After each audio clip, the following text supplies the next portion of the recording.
Hello friends, welcome to our smart study point. आज की video में हम बात करने वाले एसबीआई पीओ के फॉर्म के बारे में कि उसकी डिटेल्स, उसको फॉर्म को फिल करने का तरीका, उसके इम्पोर्टेंट डॉक्यूमेंट, इन सभी की बातें हम इस आज की वीडियो में बात करने वाले हैं। इस वीडियो को पूरा देखना। सबसे पहले मैं बोलना चाहूँगा कि जिसने अभी तक इस वीडियो को, इस चैनल को सब्सक्राइब नहीं किया हो, जाके सब्सक्राइब कर दो, लाइक कर दो एंड शेयर टू ऑल, जिससे आपको आने वाली सारी वीडियो आसानी से उपलब्ध हो सके। इसके लिए आपको फॉर्म भरने के लिए, उसकी डिटेल जानने के लिए आपको अपने सिस्टम पे, पीसी पे सरकारी result dot com website open करनी पड़ेगी। ये आप ओपन करते हो, आपको यहाँ पे फर्स्ट लिंक दी जाएगी, यहाँ पे इसको ऊपर क्लिक करना। इसे क्लिक करोगे तो आपको ये पेज ओपन हो जाएगा और आपको पेज में देख सकते हो यहाँ पे लेटेस्ट जॉब सारी है, वहाँ दी गई है, latest admit card, latest results, कोई भी जो भी आपको देखना है वहाँ से देख सकते हो। तो हम बात करने वाले एसबीआई पीओ के फॉर्म के बारे में। तो इसके लिए सबसे पहले इस पर क्लिक करना होगा। जैसे क्लिक करोगे न्यू टैब ओपन हो जाएगी। तो न्यू टैब में आप देख सकते हो। तो हम स्टार्ट करते हैं इम्पोर्टेंट डेट से। इम्पोर्टेंट डेट होगी इसकी, जो ये फॉर्म है वो 5 अक्टूबर से स्टार्ट हुआ है और 25 अक्टूबर इसकी लास्ट डेट है फॉर्म को फिल करने की। और इसकी पेमेंट करने की फीस की लेट डेट है वो भी 25 तारीख इन्होंने रखी हुई है। एंड एप्लीकेशन फीस है इसकी 750 रुपये। एस सी वालों के लिए ये बिल्कुल फ्री है। तो फिर हम बात करने वाले हैं इसकी एज लिमिट। एज लिमिट इन्होंने 1 अप्रैल तक रखी हुई है। जिसकी मिनिमम एज है वो 21 ईयर और जो मैक्सिमम एज है वो 30 ईयर्स रखी है इन्होंने। फिर हम बात करते हैं इसकी वैकेंसी, कितनी वैकेंसी है, कितनी पोस्ट है इसके लिए। तो इसकी पोस्ट है 2056 पोस्ट इसके लिए रखी गई है। और जो एलिजिबिलिटी क्रिटेरिया है वो बैचलर डिग्री होनी चाहिए किसी भी स्ट्रीम से ऑल इंडिया में। सो या तो वो पास होना चाहिए या फिर वो लास्ट ईयर होना चाहिए उसका, वो दोनों ही इसके लिए अप्लाई कर सकते हैं। फिर हम बात करने वाले हैं कोई भी फॉर्म। देखो, इंपॉर्टेंट बात होती है कि कोई भी फॉर्म आपको फिल करना है तो उसका नोटिफिकेशन जरूर एक बार देख लेना चाहिए, क्योंकि हर बार कोई ना कोई चेंजेस जरूर होता है गवर्नमेंट फॉर्म में। वो पढ़ना आपके लिए बहुत जरूरी है। तो हम उस पर एक बार रीड आउट कर लेते हैं नोटिफिकेशन। जो नोटिफिकेशन जैसे डाउनलोड करेंगे नोटिफिकेशन तो देख सकते हो आप, यहाँ से डाउनलोड हो जाएगा। ये हो गया ओपन। तो हम थोड़ा इसका साइज बड़ा करते हैं। तो हम देखते हैं। फिर हम बात करनी है इसके फॉर्म के नंबर ऑफ चांसेस के, कि इसको फॉर्म को कितने बार अटेम्प्ट कर सकते हैं। तो रही बात जनरल और ईडब्ल्यूएस वाले हैं, वो 4 बार इस फॉर्म को, इस एग्जाम को अटेम्प्ट कर सकते हैं। जनरल और पीडब्ल्यूडी, ईडब्ल्यूएस पीडब्ल्यूडी वाले वो 7 बार, ओबीसी वाले भी 7 बार, और एससी एसटी वाले हैं वो इसके लिए कोई रेस्ट्रिक्शन नहीं रखी है, वो कितनी बार इस एग्जाम को अटेम्प्ट कर सकते हैं। उसके बाद हम बात करते हैं इस फॉर्म के जरूरी डॉक्यूमेंट्स, क्या क्या डॉक्यूमेंट्स इसके लिए चाहिए। तो इसके लिए 4 चीज़ें चाहिए होगी आपको। पहली बात होती है आपकी फ़ोटो, दूसरी आपका सिग्नेचर, तीसरा आपका लेफ्ट थंब फिंगरप्रिंट्स, और चौथा होगा hand written declaration form. Hand written declaration form में आपको क्या लिखना है वो यहाँ पे दिया गया है। यहाँ से आप ये सारा हैंड रिटन लिखना पड़ेगा यहाँ तक। आई से आई, यहाँ पे कैंडिडेट का नाम, यहाँ पे उसकी डेट ऑफ बर्थ, ऐसे ये हैंड रिटन लिखना पड़ेगा आपको, वो भी ब्लैक पेन से। तो लेफ्ट थंब होना। फिर हम बात करते हैं फोटोग्राफ। फोटोग्राफ का साइज की, फोटोग्राफ की बात करें तो कलर फोटो होना चाहिए। और जो फोटो का बैकग्राउंड है वो आपका बैकग्राउंड होना चाहिए, व्हाइट बैकग्राउंड होना चाहिए। अदर कलर का बैकग्राउंड यहाँ पे एलिजिबल नहीं होगा। तो फोटो का जो साइज होगा वो 20 KB से 50 KB के बीच में होना चाहिए। और जो फोटो का टाइप होगा वो जेपीजी और जेपीजी फॉर्मेट में होना चाहिए। सेम ही सिग्नेचर की होगा, यहाँ पे भी सिग्नेचर होगा वो ब्लैक पेन से होना चाहिए।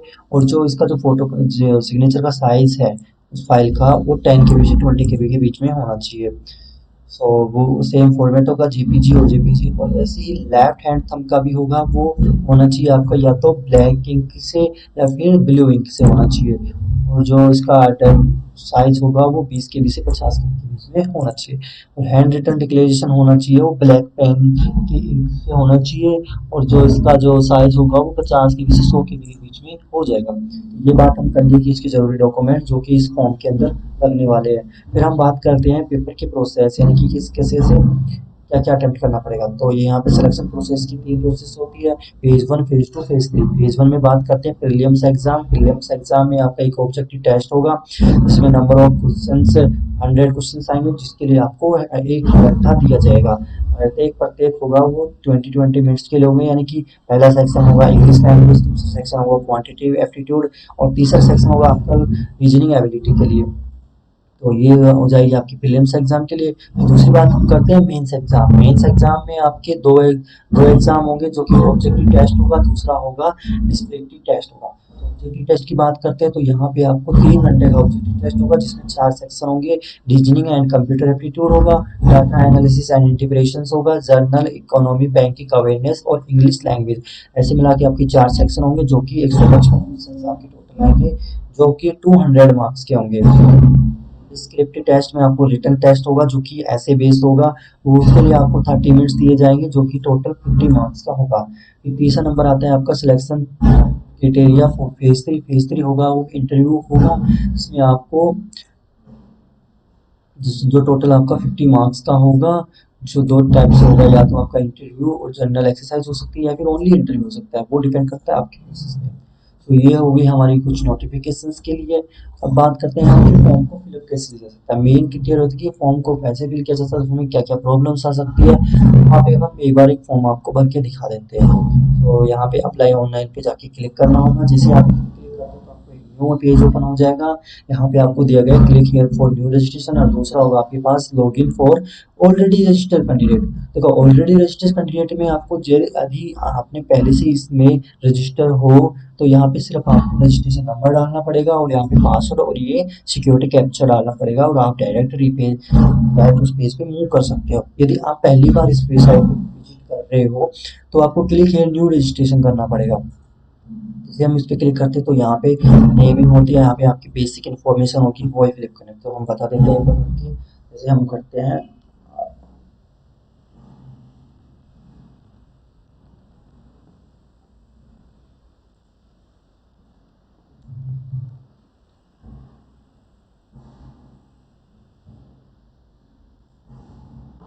यहाँ पे हम कोई भी इंडिविजुअल नेम लेके हम आपको फिल करके बता देते हैं, आप देख लेना। यहाँ पे मोबाइल नंबर,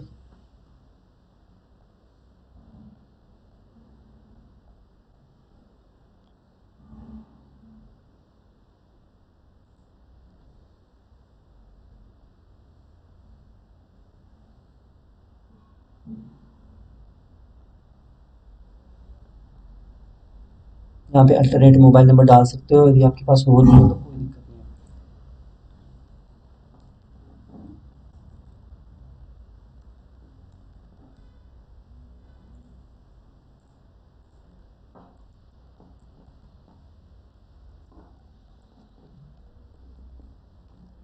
इसमें सिक्योरिटी कैप्चर डालना पड़ेगा, जो आपको दिया हुआ है यहाँ पे।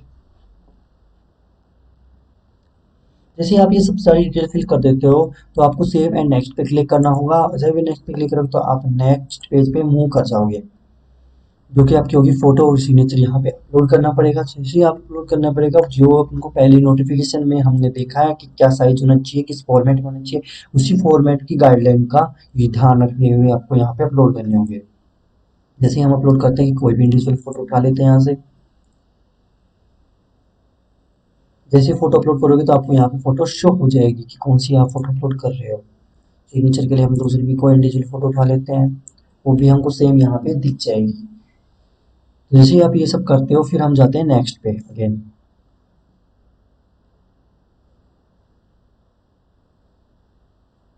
यहाँ पे आपको रजिस्ट्रेशन नंबर मिल जाएगा, पासवर्ड आपका जो भी है, पासवर्ड एक बार देख लेते हैं।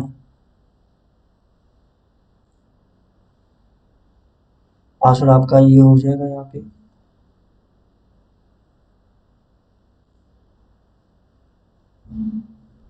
फिर हम बात करते हैं यहाँ पे कैटेगरी। कैटेगरी आपको चूज करनी पड़ेगी कि आप कैटेगरी कौन सी है। मैंने ओबीसी सेलेक्ट किया, देन उसके पास सब कास्ट, मैंने इंडिविजुअल डाल रहा हूँ।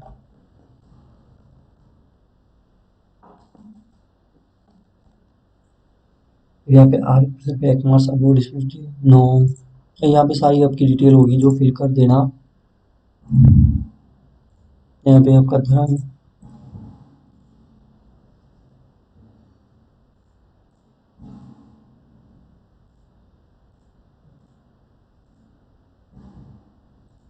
पैन नंबर डालना पड़ेगा आपको, यदि है। अगर नहीं है तो कोई दिक्कत नहीं। स्टेट आपको सेलेक्ट करना पड़ेगा यहाँ पे, कौन सा स्टेट है, सेंटर एग्जाम।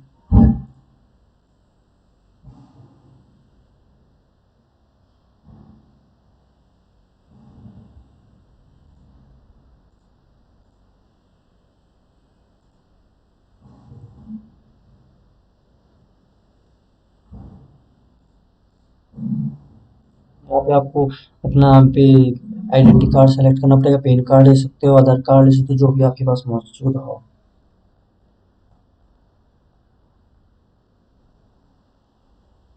12 नंबर का आ जाएगा, डेट ऑफ बर्थ।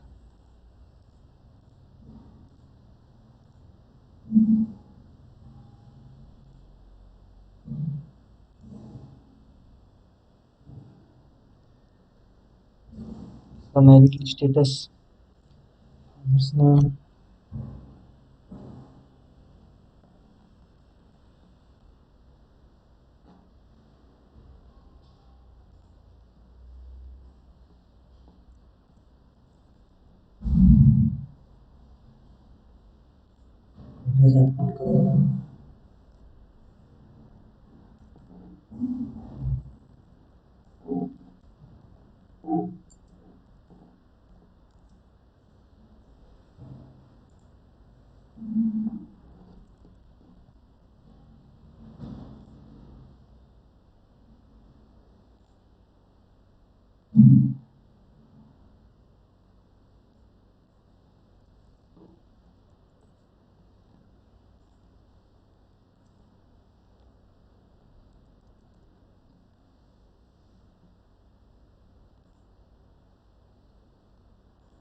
जैसे आप ये सारी डिटेल फिल करते हो तो एक बार देख लेना कि कोई गलती तो नहीं होगी, जैसे कि करते हो तो validate your details, success verify successful हो जाएगी। जैसे फिर नेक्स्ट पेज पे जाओगे आप, जैसे भी नेक्स्ट पेज पे जाओगे तो यहाँ पे ग्रेजुएशन का आ जाएगा आपको। ग्रेजुएशन बताइए, यदि आप अपीयर है तो अपीयर पे, पास है तो पास पे फिल करना पड़ेगा।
डिटेल फिल कर दो, डिटेल फिल करने के बाद यहाँ पे लैंग्वेज फिल करनी पड़ेगी।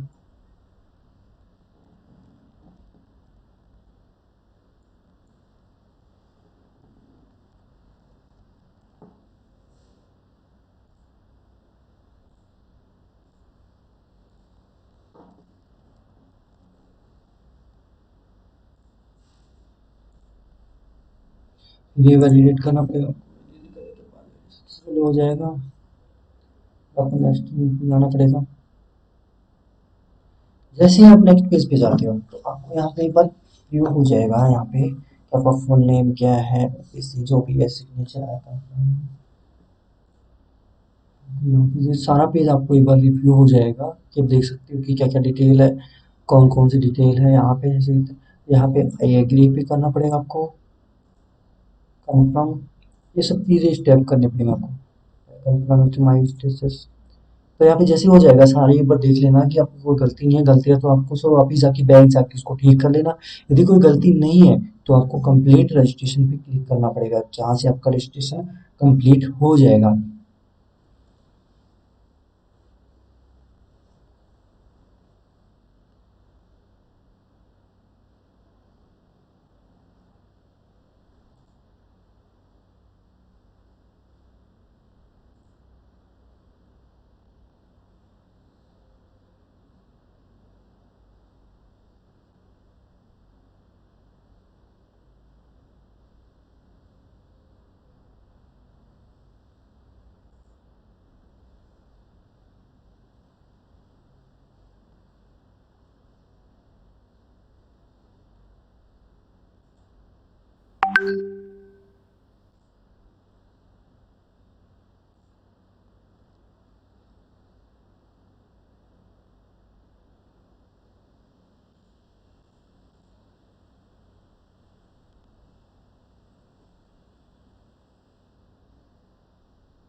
जैसे आप कन्फर्म पे क्लिक करते हो तो आपको ये वाला पेज ओपन हो जाएगा, जहाँ पे व्यू करके देख लिया, उसके बाद अपलोड, जहाँ पे आपको लेफ्ट थंब इम्प्रेशन अपलोड करना पड़ेगा और हैंड रिटन क्लियर अपलोड करना पड़ेगा। तो इसके लिए हम अपलोड करते हैं लेफ्ट थंब इम्प्रेशन के लिए। तो अभी लेफ्ट थंब इम्प्रेशन कर देंगे जो कि हमने बताया था आपको, तो उसके भी यूज होना चाहिए। तो हम ये कोई इंडिविजुअल फाइल अपलोड करते हैं यहाँ पे।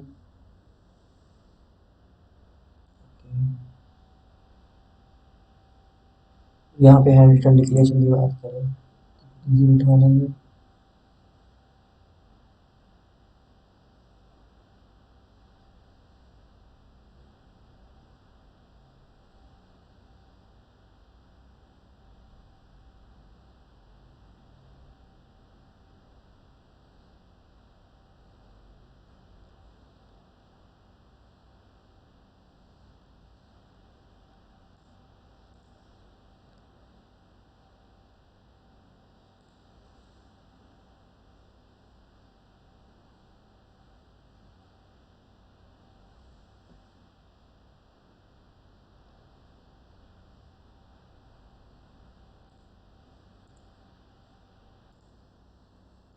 मैंने इंडिविजुअली कोई भी फोटो मैं यहाँ पे अपलोड कर रहा हूँ।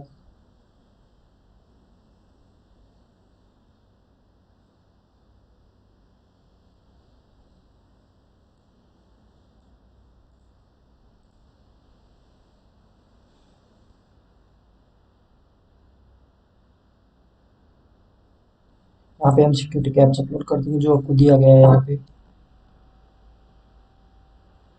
जैसे ये सब चीज़ें अपलोड हो जाएगी उसके बाद सेव एंड नेक्स्ट पे क्लिक करते हैं।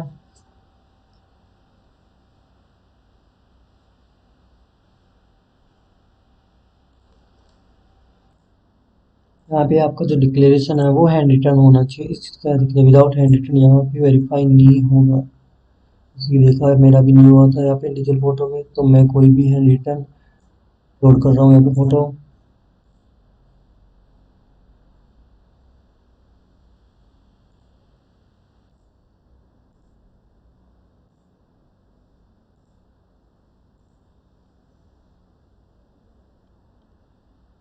यहाँ पे दोनों चीज़ें मैंने अपलोड कर दी, यहाँ पे देख सकते हो। यहाँ पे सिक्योरिटी कैप्चर डालने के बाद फिर आपको करना पड़ेगा नेक्स्ट, सेव एंड नेक्स्ट पे। जैसे आप सेव एंड नेक्स्ट पे क्लिक करते हो तो आपका पेज रिडायरेक्ट हो जाएगा नेक्स्ट पेज पे।